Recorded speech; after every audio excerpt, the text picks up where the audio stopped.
Bismillahirrahmanirrahim. Assalamu alaikum. Welcome to my channel Learning Bell. Now I am with you with a new video, that is Viva and interview preparation of database management systems.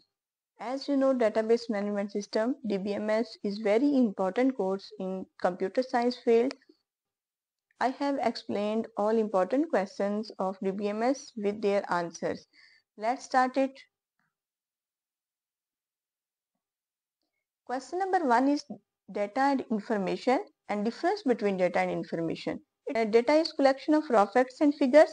It is input in data processing and output of this processing is called information. It means before processing the input is given and this input is data. What is meant by raw? Raw means unprocessed. After processing, data becomes information. Information is also called output. And we can say that information is processed form of data. Question number 2, what is metadata? Data about data is called metadata. For example, which type of data is being entered in the database. For example, what is the data type of roll number, what is the data type of student name, all these are the metadata that describes the data. Data के बारे में आपको बताएगा. That is called the metadata. Question number 3 is file processing system and its disadvantage. A file processing system is a method of storing and managing data using a collection of files in a computer system.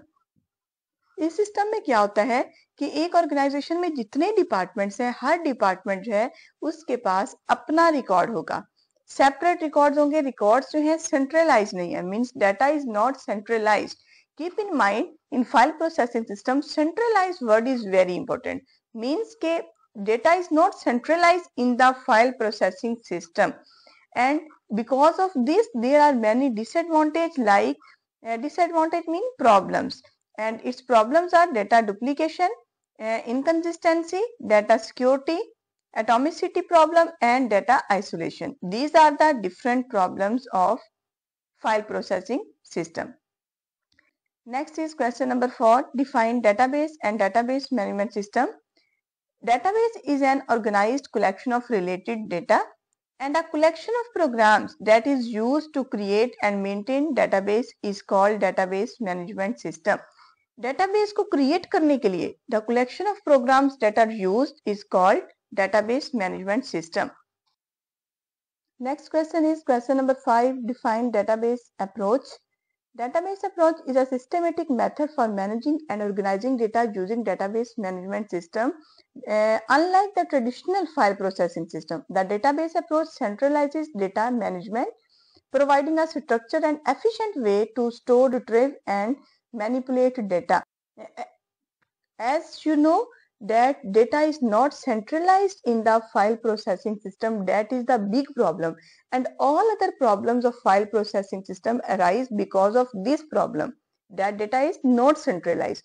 So in question number 5, database approach. Database approach, the most important benefit of this method is the centralizing data. When data is centralized, then all problems of file processing systems are overcome in database approach. Database approach के through तमाम problems जो हैं file processing systems की remove कर दी जाती हैं. Next है question number 6, range of database applications. First is personal database, second is work group database, third department database, and 4 is the enterprise database. Personal database means this is for one person, individual. For example, any person or employee in an organization use his or her laptop or system for their record keeping. This is the personal database. And work group database, when a number of people working together on a specific project, this is called the work group database. And next is the department database. What is department? Department is a functional unit in an organization.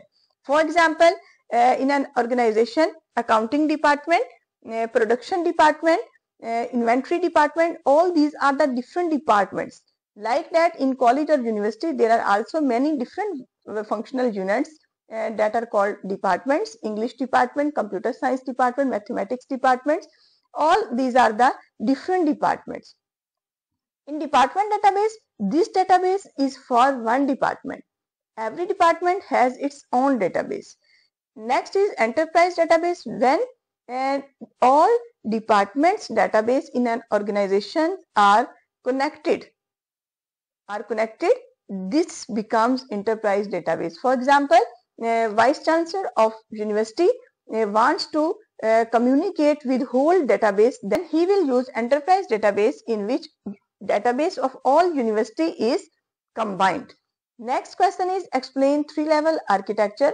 Database system is based on this architecture, and there are three levels of this architecture. First is the external level, second is conceptual level, and third is internal level. External level, user views are looked. What is the user requirements? How user understand the system? This is come into consideration. Point number 2, conceptual level. In conceptual level, how database will be designed, how different objects are linked with each other, and what will be the different properties of data. All this is in conceptual level. Next is internal level, and after creating physical database, this database is stored for future use in the computer system. This level is called the internal level, means storage पे database को अपने future use के लिए store कर लेना. This is called the internal level. Next is the what is mapping. Three level architecture में एक level से दूसरे लेवल पर shifting, means movement from one level to another. This is called the mapping.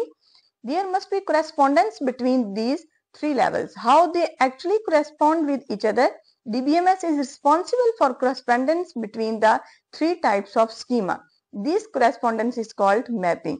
Two basically types हैं mapping की. External से conceptual level में move किया जाएगा, and then conceptual to internal mapping होगी. Next is the what is data model. Data model is a conceptual representation of the data structures that are required by a database. Means के जो एक system के अंदर complete database को represent किया जाएगा. Database कैसे रिक्वायर्ड है, उसकी क्या रिक्वायरमेंट्स हैं, उसमें क्या डाटा स्ट्रक्चर्स होंगी, इसको कंसेप्चुअली रिप्रेजेंट किया जाएगा एक डायग्राम के through. That is called the data model. Model basically क्या होता है? मॉडल जो है ये ग्राफिकल रिप्रेजेंटेशन है in the real world to explain some system. इसी तरह से डेटा मॉडल क्या है? जो डाटा मीन्स डेटाबेस को रिप्रेजेंट करेगा. अब now there are three types of data models: hierarchical model, network model and relational model. We discuss one by one these models. First is the hierarchical model. Hierarchy means chain, means tree like structure. In hierarchical data model data को organise किया जाता है tree like structure में, means के एक chain की form में, and each record has a single parent and can have multiple children. Keep in mind, in hierarchical data model parent एक होगा बट उसके चिल्ड्रन मैनी हो सकते हैं, और ये parent and children all these are called nodes. इनको nodes कहा जाता है. अब जो वेरी टॉप नोड है that is called the root. कि एक ट्री लाइक स्ट्रक्चर मीन्स कि एक हायरार्की के अंदर जो सबसे पहला नोड आएगा that is the root. And upper step पे जो नोड है उसको पेरेंट कहते हैं. उससे नेक्स्ट नोड आएगा that is called the child.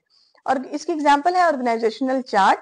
Next is the network data model. Network data model organises data as a graph structure. इसमें graph की फॉर्म में डेटा को ऑर्गेनाइज किया जाता है. And records can have multiple parent and child records. Keep in mind, this is very important. Network data model organizes data as a graph structure. Records can have multiple parent and multiple child records. Means के there is many to many relationship in network data model. In hierarchical model हमने बात की थी कि parent एक होगा लेकिन उसके चाइल्ड जो है वो मैनी हो सकते हैं. But network data model this is possibility that more than one parents can exist. Child तो मैनी हो सकते हैं, उसके साथ पेरेंट भी मैनी पॉसिबल हैं इन नेटवर्क डेटा मॉडल. इसकी एग्जांपल है social networks where users can have multiple connections. Next is the relational data model. Relational data model is very important data model It organizes data into tables. Table means relation, that is intersection or combination of rows and column. Rows and column से जो मिलके एक structure बनती है उसको relation mean table कहा जाएगा, और रिलेशनल डेटा मॉडल में इन टेबल्स की फॉर्म में डेटा को ऑर्गेनाइज किया जाता है. Tables can be linked using foreign keys को यूज करते हुए टेबल्स को आपस में लिंक किया जाता है, मींस के इनका रिलेशनशिप जो है वो क्रिएट किया जा सकता है. एग्जांपल्स क्या है? A customer database with tables for customer order and products. एक सिस्टम के अंदर जितने ऑब्जेक्ट्स मीन एंटिटीज होंगी, हर एंटिटी का एक सेपरेट टेबल क्रिएट होगा और उन तमाम टेबल्स में एक दूसरे का जो लिंक है, रिलेशनशिप है, उसको फॉरेन की के थ्रू रिप्रेजेंट किया जाएगा. Next is the question number 10. Describe system development life cycle. The collection of steps to create a system or database is called SDLC. Means कि एक database system को create करने के लिए आप किन तमाम steps से गुजरते हैं, किन phases से गुजरते हैं, that are called the SDLC. First phase is the preliminary investigation. Second is requirement analysis. Third is system design. Next, fourth stage is coding, and next is testing. Next is implementation and last one is the maintenance. Preliminary investigation में जो system design करना है उसके बारे में तमाम details देखी जाती हैं, उसका बजट देखा जाता है, टाइम ड्यूरेशन, कितनी ड्यूरेशन में वो सिस्टम डेवलप होगा, और इसका रिजल्ट जो है फर्स्ट स्टेज का वो है फिजिबिलिटी रिपोर्ट. जो यूजर है, जो कस्टमर क्लाइंट है, उसको फिजिबिलिटी रिपोर्ट दी जाती है. अगर तो फिजिबिलिटी रिपोर्ट ओके कर देता है तो देन नेक्स्ट प्रोसेस स्टार्ट होगा, अदरवाइज प्रिलिमिनरी इन्वेस्टिगेशन को रिपीट किया जाएगा.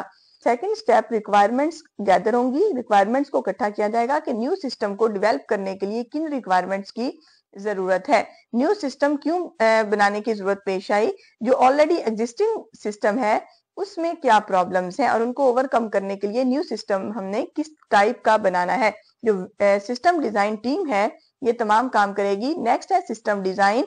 सिस्टम डिजाइन में conceptual mean logical and physical design दोनों इंक्लूड है. पहले लॉजिकल डिजाइन होगा, उसके बाद लॉजिकल डिजाइन को देखते हुए फिजिकल डिजाइन जो है वो क्रिएट किया जाता है. Next is coding. कोडिंग में एक्चुअल प्रोग्राम्स राइट किए जाएंगे उस सिस्टम को डेवलप करने के लिए किसी भी प्रोग्रामिंग लैंग्वेज को यूज करते हुए.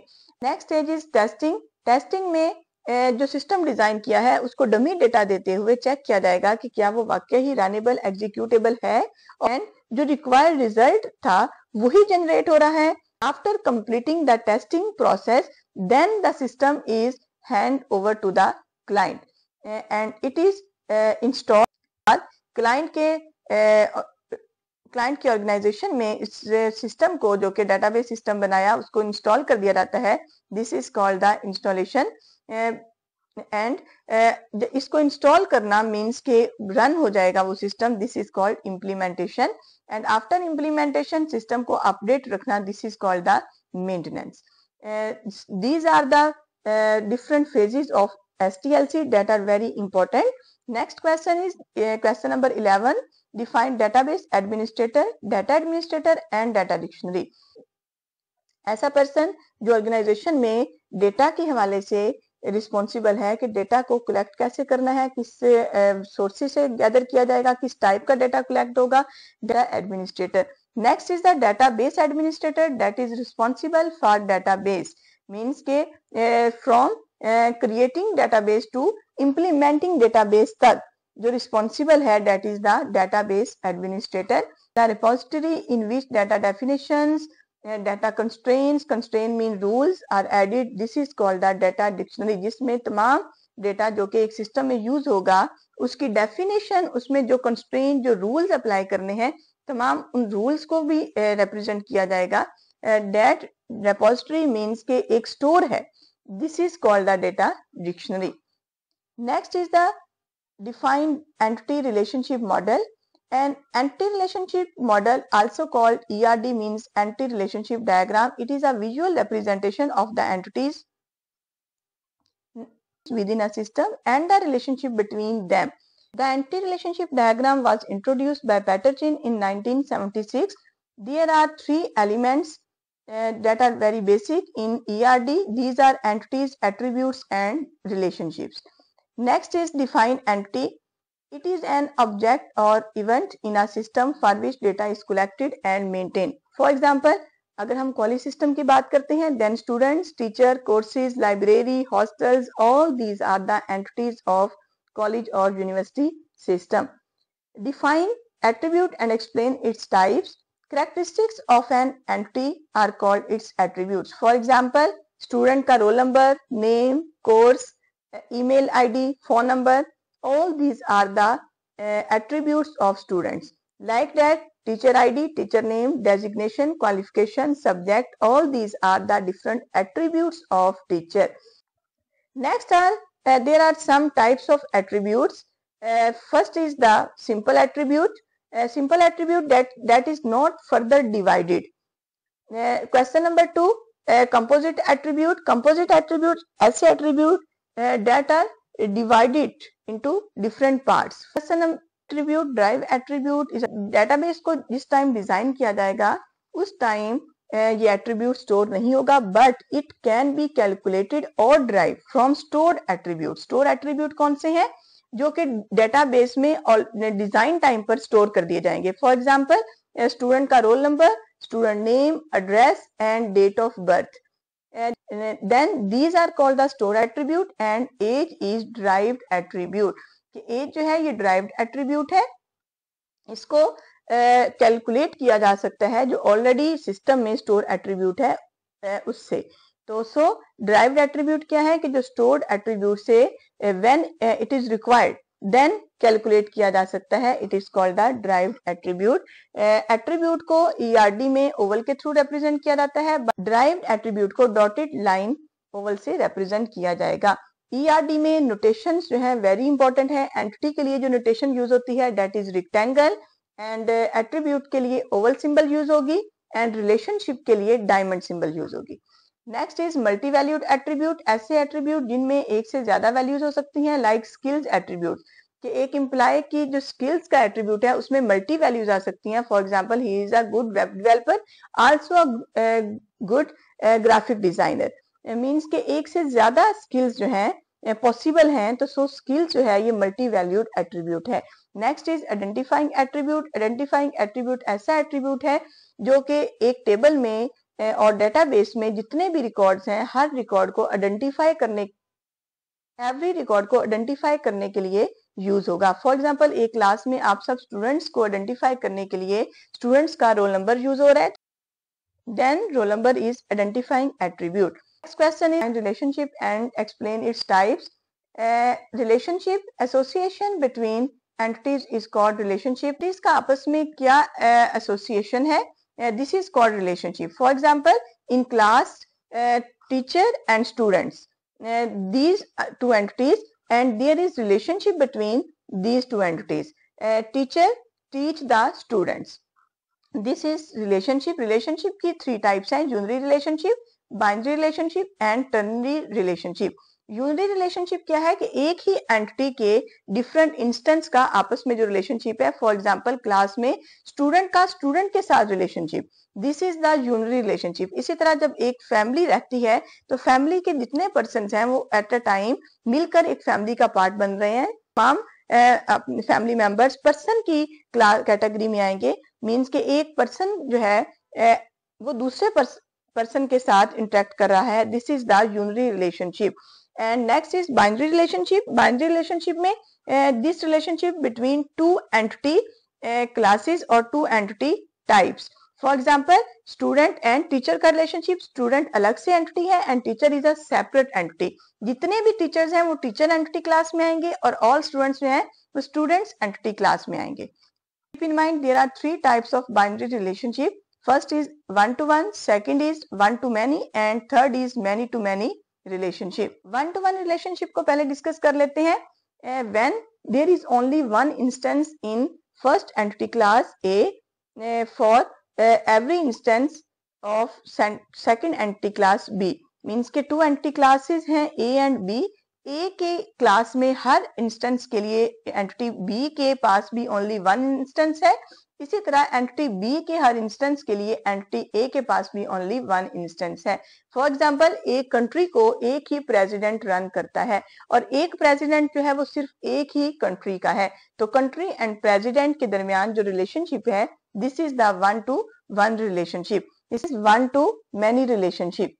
फर्स्ट एंटिटी क्लास के किसी एक इंस्टेंस के लिए सेकंड के पास मैनी इंस्टेंस है, बट सेकंड एंटिटी क्लास जो है उसके किसी भी एक इंस्टेंस के लिए फर्स्ट के पास मैक्सिमम ओनली वन इंस्टेंस है। This is called the one to many relationship. For example, एक वन कॉलेज जो है उसके पास मैनी डिपार्टमेंट्स है, मैनी डिपार्टमेंट्स हैं, बट एक डिपार्टमेंट जो एक कॉलेज का है वो उसी कॉलेज का रहेगा, अदर कॉलेजेस के साथ शेयर नहीं हो रहा। तो this is the one to many relationship, college has many departments. Next is many to many relationship. In a class student and teacher relationship is many to many, means के at a time एक टीचर से maximum many students जो है वो पढ़ सकते हैं, एक स्टूडेंट मैनी टीचर्स से जो है वो स्टडी करेगा। Next is the ternary relationship. Ternary relationship में थ्री एंटिटीज के बिटवीन रिलेशनशिप एग्जिस्ट होगा। Ternary mean one, binary mean two and ternary mean three. Ternary relationship की एग्जांपल मैं आपको दूंगी। फॉर एग्जांपल, एक स्टूडेंट ने प्रोजेक्ट पे काम किया and on the basis of that project उसे अवार्ड दिया गया। Student, project and award, this is the ternary relationship. Next is the question number 17, subtype and supertype entities.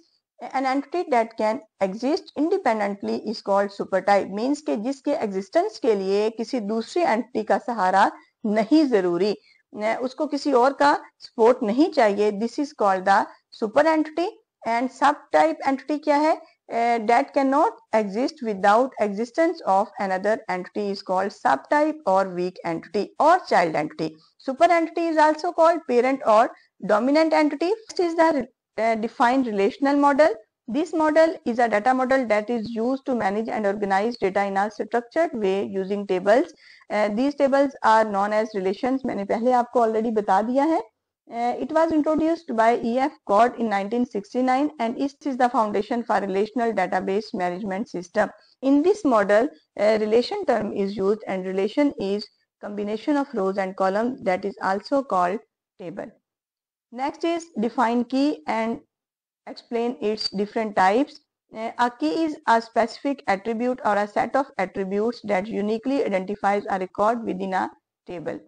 Keys play a very crucial important role in maintaining data integrity and ensuring efficient data retrieval and manipulation. अब इसके different types में primary की है, primary की, composite की, foreign की, candidate की, alternate की and super की। primary की एक ऐसा attribute है जो कि एक टेबल में जितने रिकॉर्ड्स हैं हर रिकॉर्ड को यूनिकली आइडेंटिफाई करता है। फॉर एग्जांपल, स्टूडेंट के टेबल में स्टूडेंट का रोल नंबर या उसका रजिस्ट्रेशन नंबर प्राइमरी की कहलाएगा। अब नेक्स्ट है composite key. Composite basically primary की है। अगर तो प्राइमरी की ओनली एक ही एट्रीब्यूट से बनी है तो देन क्या होगा, वो सिंपल प्राइमरी की कहलाएगी। बट इफ प्राइमरी की consist of more than one attributes, के एक से ज्यादा एट्रीब्यूट्स से मिलकर प्राइमरी की बनती है, टू और मोर एट्रीब्यूट्स इंक्लूड हैं इसमें, तो then this is called the composite key. Next is foreign key. Foreign key is used for relationship between the tables. And next is candidate key, means के वो तमाम एट्रीब्यूट्स जो कि as a primary key use हो सकते हैं उस table में, that are called the candidate key. अब उन कैंडिडेट कीज में से एक की को प्राइमरी की सिलेक्ट कर लिया जाता है। अब वो तमाम कैंडिडेट कीज जो कि प्राइमरी की के लिए सिलेक्ट नहीं होंगी, that are called the alternate key. Next is the super key. Super key is used for finding the records of a specific group. Primary key के लिए थ्री कंडीशंस हैं जिनको माइंड में रखना बहुत जरूरी है। इसके लिए फर्स्ट कंडीशन है कि एक टेबल में एक ही प्राइमरी की बनेगी, मींस कि चाहे आप सिंपल प्राइमरी की बना रहे हैं या कंपोजिट बना रहे हैं, प्राइमरी की एक ही यूज होगी। और उसके बाद ये है कि प्राइमरी की वैल्यू नल नहीं हो सकती, मींस कि कोई स्टूडेंट ऐसा नहीं है कि उसको रोल नंबर असाइन ना किया जाए अगर आप रोल नंबर प्राइमरी की तौर पे यूज करते हैं। तो प्राइमरी की वैल्यू असाइन करना हर रिकॉर्ड को मस्ट है। इसी तरह से एक प्राइमरी की जो एक रिकॉर्ड के लिए है वो एक से ज्यादा रिकॉर्ड्स के लिए यूज नहीं हो सकती। फॉर एग्जाम्पल स्टूडेंट का रोल नंबर ओनली एक स्टूडेंट को दिया जाएगा, एक से ज्यादा स्टूडेंट्स का रोल नंबर सेम नहीं हो सकता। एवरी स्टूडेंट का रोल नंबर डिफरेंट होगा। Question number 20, define normalisation, that is very important concept. Normalization is a process in database designed used to organize data within a database to reduce redundancy and improve data integrity. जो problems आते हैं database में, अगर duplication की problem आती है, means के जो डेटाबेस क्रिएट की जाती है उसको बहुत ही सिंपल एंड अंडरस्टैंडेबल बनाने के लिए कि गुड वे में अंडरस्टैंड हो और अच्छे वे में ऑर्गेनाइज किया जाए, इसके लिए जो प्रोसेस यूज होगा इसको नॉर्मलाइजेशन कहा जाएगा। अब नॉर्मलाइजेशन जो है ये बहुत सारी प्रॉब्लम्स को ओवरकम करता है, like insertion problem, update problem, deletion problem, anomaly कहते हैं प्रॉब्लम को। नेक्स्ट हम देखते हैं different normal forms. Normal forms जो डिफरेंट है, इसमें फर्स्ट नॉर्मल फॉर्म है, देन सेकंड है, देन थर्ड है। फर्स्ट नॉर्मल फॉर्म में फंक्शनल डिपेंडेंसी को सेट किया जाता है, मींस के एक टेबल के लिए कौन सी की जो है वो प्राइमरी की का काम करेगी। फर्स्ट नॉर्मल फॉर्म में टेबल में प्राइमरी की सेट की जाती है, मींस के कोई एक या एक से ज्यादा एट्रीब्यूट्स को मिलाकर प्राइमरी की बनाया जाएगा जिस पर बाकी तमाम एट्रीब्यूट्स जो हैं वो डिपेंड करेंगे। और रिपीटिंग ग्रुप्स को रिमूव किया जाएगा। रिपीटिंग ग्रुप्स क्या होते हैं कि एक रिकॉर्ड में अगर एक ही डाटा सेट जो है वो मल्टीपल टाइम्स आ रहा है तो this is called the repeating group. Next है second normal form. Second normal form में पार्शियल डिपेंडेंसी को रिमूव किया जाएगा। पार्शियल डिपेंडेंसी तब चेक होती है अगर प्राइमरी की जो है वो सिंपल नहीं है, कंपोजिट प्राइमरी की है, तो देन जो है वो सेकंड नॉर्मल फॉर्म को चेक किया जाएगा। सेकंड नॉर्मल फॉर्म के लिए अब हमने कहा कि पार्शियल डिपेंडेंसी रिमूव की जाएगी। और पार्शियल डिपेंडेंसी होती क्या है, अगर तो टेबल में कंपोजिट प्राइमरी की है और जो नॉन की एट्रीब्यूट्स हैं वो उस कंपोजिट प्राइमरी की के किसी एक पार्ट पे डिपेंड कर रहे हैं और दूसरे पे डिपेंड नहीं कर रहे, this is called the partial dependency. तो देन क्या होगा, पार्शियल डिपेंडेंसी रिमूव करने के लिए कि नॉन की एट्रीब्यूट्स प्राइमरी की के जिस पार्ट पे डिपेंड कर रहे हैं उस पार्ट के साथ उनको अलग से टेबल में शिफ्ट किया जाएगा, this is called the partial dependency removal. And this is called second normal form कि हमने पार्शियल डिपेंडेंसी को रिमूव करना है। थर्ड नॉर्मल फॉर्म में ट्रांजिटिव डिपेंडेंसी रिमूव की जाती है। और ट्रांजिटिव डिपेंडेंसी क्या है, जब नॉन की एट्रीब्यूट किसी नॉन की एट्रीब्यूट पे डिपेंड करता है, this is called the transitive dependency. Question number 21, define SQL. SQL means structure query language. It is the programming language that is used for managing and manipulating relational database. database की हमने बात की, relational database बनाने के लिए और उस पर ऑपरेशंस परफॉर्म करने के लिए इस लैंग्वेज को यूज किया जाता है। Question number 22, write a query. Query is a request for information from a database. Database से अगर आप कोई भी इंफॉर्मेशन फेच करना चाहते हैं तो उसके लिए हमें स्टेटमेंट देनी पड़ेगी, that is called a query. Next question is data definition and modification SQL statements. Next question number 23, data definition and modification. In data definition tables are created and in data modification existing tables are altered. Means के जो tables create कर लिए गए हैं उनमें किसी भी तरह की चेंज करने के लिए, उन पे ऑपरेशन परफॉर्म करने के लिए डाटा मॉडिफिकेशन की जाएगी। क्वेश्चन नंबर 24 में इसी को ही डिस्कस किया गया है डाटा मैनिपुलेशन लैंग्वेज में कि एसक्यूएल जो है ये बेसिकली इसमें टू पार्ट्स आते हैं, data definition language and data manipulation language, DDL and DML. अब डाटा मैनिपुलेशन लैंग्वेज में the insert into statement, the update statement, the delete statements, these are the parts of DML. Means के data को create करने के बाद उसको manipulate करने के लिए जो लैंग्वेज यूज होगी, that is the data manipulation language. Last question is syntax for writing a query. आपने क्यूरी कैसे लिखनी है एसक्यूएल में, इसके लिए सिलेक्ट से स्टार्ट करेंगे। सिलेक्ट एंड फ्रॉम ये दोनों क्या हैं, कीवर्ड्स हैं। कीवर्ड्स क्या होते हैं, जिनके मीनिंग ऑलरेडी लैंग्वेज में डिफाइन होते हैं by the developer of that language. So आप सिलेक्ट लिखेंगे, इसके बाद फील्ड नेम आएंगे, जो फील्ड मींस एट्रीब्यूट्स आपने सिलेक्ट करने हैं टेबल से। उसके बाद नेक्स्ट आप लिखेंगे from, from is also keyword and after from table name mention होगा। और लास्ट पे जब क्यूरी एंड होगी तो सेमी कॉलन आपने लाजमी लगाना है। सेमी कॉलन को टर्मिनेटर भी कहा जाता है क्यूरी का, कि एनी क्यूरी जो है वो सेमी कॉलन पर टर्मिनेट की जाएगी। ये थे डेटाबेस मैनेजमेंट सिस्टम के वेरी इंपॉर्टेंट क्वेश्चंस जिनको मैंने आपके लिए एक्सप्लेन किया। आप सब ने इनकी बहुत अच्छे से प्रेपरेशन करनी है। Best of luck. चैनल को सब्सक्राइब लाजमी करें, दूसरों तक शेयर भी किया करें। Thank you. Allah Hafiz.